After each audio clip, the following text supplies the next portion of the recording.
Absolutely. And I have 3 minutes. Let me answer that question. Muhammad, peace and blessings of God be upon him, challenged the world. And his message differed a little bit to that which Christians believe in. There are many, many similarities, but in terms of the sonship and divinity of Jesus, it's something that we don't believe in. But he is perceived as a warmonger. But you don't hear the stories, for example, of when he came back to Mecca after they persecuted him.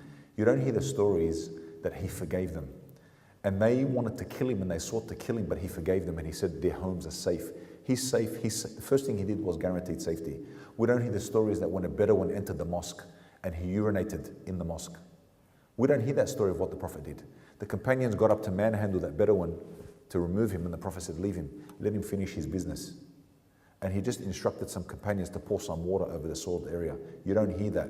You don't hear the stories of when the Prophet said that he said, anyone who kills even a sparrow for no reason should know that it will cry aloud to God on the day of judgment, saying, oh Lord, so-and-so killed me just for fun. He killed me for no reason. That's a sparrow.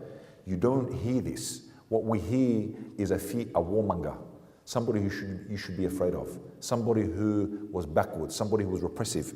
What he gave, what he established, you know, if we look at today, we look at people constructing this narrative that, for example, Islam represses or oppresses women.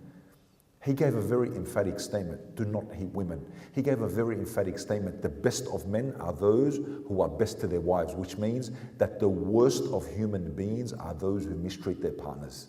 His own wife said he never hit a woman. Yet what do we hear today? Islam is backward, repressive, and it oppresses women and affords them no rights. And let me just say this, his first wife Khadija, who he married, and he quoted Zainab, Khadija, he was married to for 25 years. He never married another woman. She was twice widowed, nearly twice his age. And she offered herself to him. She employed him in some work. She employed him in some work. She was an independent working woman who employed the Prophet Muhammad to do work for her. You don't hear those stories. You don't hear that about the character of the Prophet. What do we hear? Backward, oppressive, anti-women, loves war. This is not the case. In fact, the Islamic principle is you should not like war. You should detest war. You should detest the harm of others. And that's why the Quranic verse is that to take one soul, to kill one human being, is like you've killed all human beings. And to save one soul is like you've saved all human beings. We don't hear this. What do we hear? A warmonger and somebody who loved. This was not the case. This was not the case. What you've heard about Muhammad is absolutely not the case. They grabbed him and tried to kill him. They tried to strangle him and he forgave them. They abused him and he forgave them. And Aisha said, and I've got 7 seconds, he never ever responded, ever, to a personal harm. He never responded ever. He forgave all of those people who did him harm.